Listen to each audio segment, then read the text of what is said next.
to all. Welcome back to our YouTube channel. Today we are going to discuss about the topic concept of cost, and the subtopic is explain the relationship between average cost and marginal cost या ABC and MC and TC and MC. तो इन तीनों के बीच relationship को show करेंगे. सबसे पहले AC and MC. In the previous class we also learned what's the shape of the average cost curve and marginal cost curve. The AC is in U shape and MC is also in U shape. But यानी marginal जो cost है it is related to the additional unit. तो जितनी fast rate से ये decrease होती है उतनी फास्ट रेट से ये इंक्रीज भी होती है. तो it means the minimum point of AC is above the minimum point of MC. यानी MC का मिनिमम पॉइंट AC के मिनिमम पॉइंट से पहले आता है. तो इसको हम डायग्रामेटिकल टेबल हम पिछले क्लास में शो कर चुके हैं टेबल के द्वारा. अब इसी को हम डायग्रामेटिकल शो करें. It is the horizontal axis x axis and it is the vertical axis y axis. Cost या हम लिख सकते हैं average cost and marginal cost and there is the quantity. It is the average cost curve and we also know that where the minimum point of AC then MC is equal to AC. यानी वहाँ पर AC और MC की value आपस में equal होती है. तो MC यानी AC को MC इस पॉइंट पर इंटरसेक्ट करेगा. इससे पहले इसकी वैल्यू कम होती है लेकिन ये एडिशनल यूनिट से रिलेटेड होने के कारण और फास्ट रेट से इंक्रीज होता है. जबकि एवरेज कॉस्ट का पर यूनिट कॉस्ट होती है और मार्जिनल कॉस्ट एडिशनल यूनिट की कॉस्ट होती है. तो जो MC है वो AC को उसके मिनिमम पॉइंट पर कट करता है. वेयर इट मीन्स जहाँ पर दो लाइनें आपस में इंटरसेक्ट करती हैं these are called the break even point. Where the value of AC and MC are equal to each other. यानी जहाँ पर दोनों की वैल्यू क्या होती है बराबर होती है. तो यहाँ पर क्या है AC is equal to MC and below the point E when AC starts decreasing then MC also decreases and it is the minimum point of MC. ये A जो पॉइंट है ये MC का मिनिमम पॉइंट है और ये हमेशा AC के मिनिमम पॉइंट से पहले आता है. क्यों आता है? Because MC related to the additional unit. ये मार्जिनल जो है वो एडिशनल यूनिट से रिलेटेड है. इसलिए when AC decreases then MC also decreases. लेकिन ऊपर कौन सा है AC है तो हम कह सकते हैं AC is more than MC. At the point E it is also called the break even point where AC is equal to MC. जहाँ पर दोनों की वैल्यू बराबर है and after this when AC starts increasing then MC also increases but AC is less than MC क्योंकि MC increases greater than the AC क्योंकि MC AC से ज़्यादा फास्ट रेट से इंक्रीज होता है. सो ये इसके तीन रिलेशनशिप के पॉइंट आप ड्रा कर सकते हो कि when AC decreases then AC is more than MC. On point E AC is equal to MC and after this when AC starts increasing then AC is less than MC. Right and both are in U shape. इसके बाद सबसे main point इसका ये है यानी true और false में जो क्वेश्चंस आते हैं वो इन्हीं से मेन रिलेटेड होते हैं कि when AC decreases then MC also decreases. When AC decreases then MC also decreases. ये ज़रूरी नहीं है क्योंकि AC यहाँ तक डिक्रीज हो रहा है लेकिन MC इस पॉइंट के बाद यहाँ पर क्या होना शुरू हो जाता है इंक्रीज होना शुरू हो जाता है. या इस तरह से भी पूछा जा सकता है इज इट ट्रू और फॉल्स कि when MC increases then AC also increases. ये रॉन्ग है. When MC starts increasing then AC also increases. No, क्योंकि यहाँ पर AC जब इंक्रीज होना शुरू हो जाता है इस पॉइंट से तो AC क्या है डिक्रीज होता हुआ है.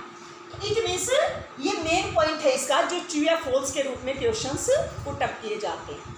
तो इस तरह से हम इसमें रिलेशन शो कर सकते हैं what's the relations between AC and MC? Same relations ABC और MC में आ जाएगा, सिर्फ यहाँ पर हम क्या कर देंगे, AC की जगह पर ABC कर देंगे।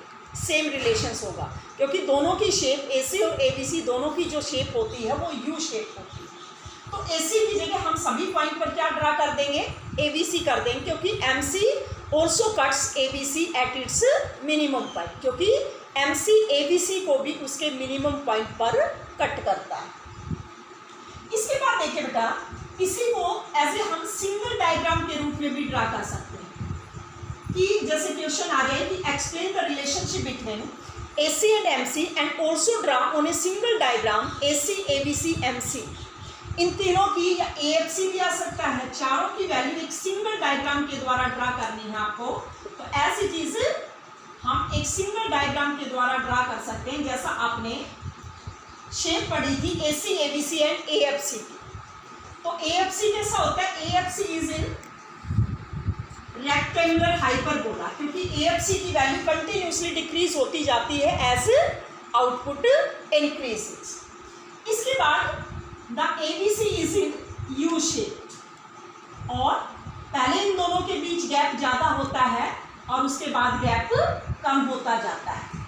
क्यों? क्योंकि पहले FC की वैल्यू ज़्यादा होती है तो इन दोनों के बीच गैप भी ज़्यादा होता है, और जैसे जैसे आउटपुट इंक्रीज होता जाता है तब AFC कंटिन्यूसली डिक्रीज, इसलिए इन दोनों के बीच गैप भी डिक्रीज होता जाता है, क्योंकि AC minus ABC it is equal to, इसके इक्विवेलेंट होता है ये AFC के इक्विवेलेंट होता है, राइट। अब we also know that the MC cuts AC and ABC at its minimum point, यानी MC ABC और AC को उसके मिनिमम पॉइंट पर कट करता है, तो दोनों को उसके मिनिमम पॉइंट पर कट करेंगे, ये आ जाएगा हमारा MC। रिलेशन सेम वही आ जाएगा, 3-4 पॉइंट इसके, लेकिन एक सिंगल डायग्राम के द्वारा हम इसको इस तरह से ड्रा कर सकते हैं, राइट। ये एक पॉइंट, कोई भी पॉइंट दे सकते हो, ई पॉइंट, उसी के अकॉर्डिंग आप इसको एक्सप्लेन करोगे। So these are the relationship between AC and MC, ABC and MC, and we can also draw on a single diagram the value of AC, ABC, AFC and MC. The next is explain the relationship between TC and MC या TVC and MC। जो TC है, अब हम किसका relation show करेंगे, TC and MC का relation show करें। अब देखो, जैसे TVC या TC को हम मार्जिनल कॉस्ट के द्वारा फाइंड आउट कर सकते हैं, या मार्जिनल कॉस्ट को TC या TVC के द्वारा।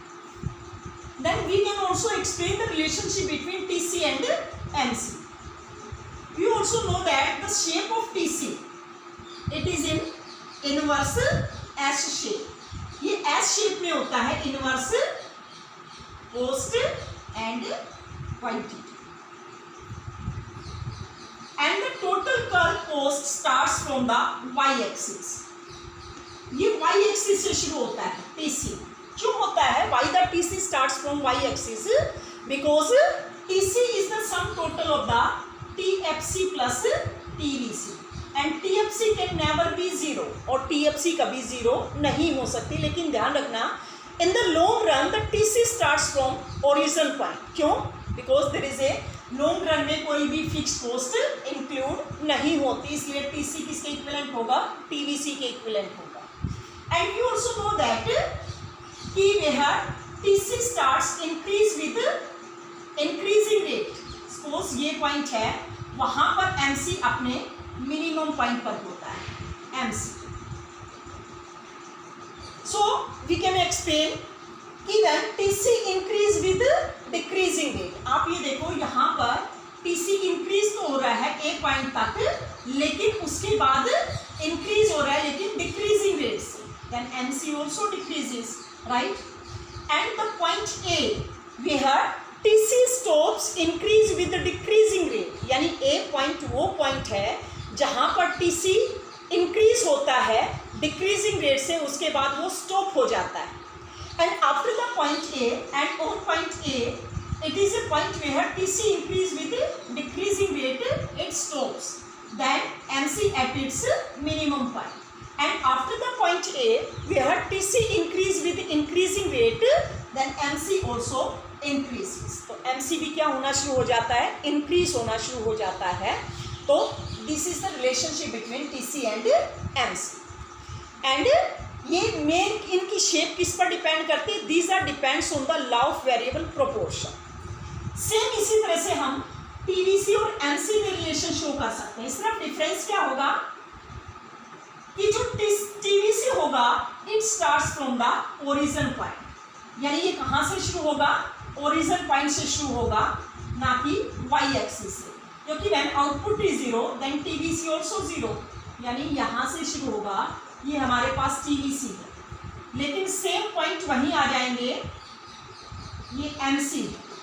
As it is, when output is 0 then TVC also 0.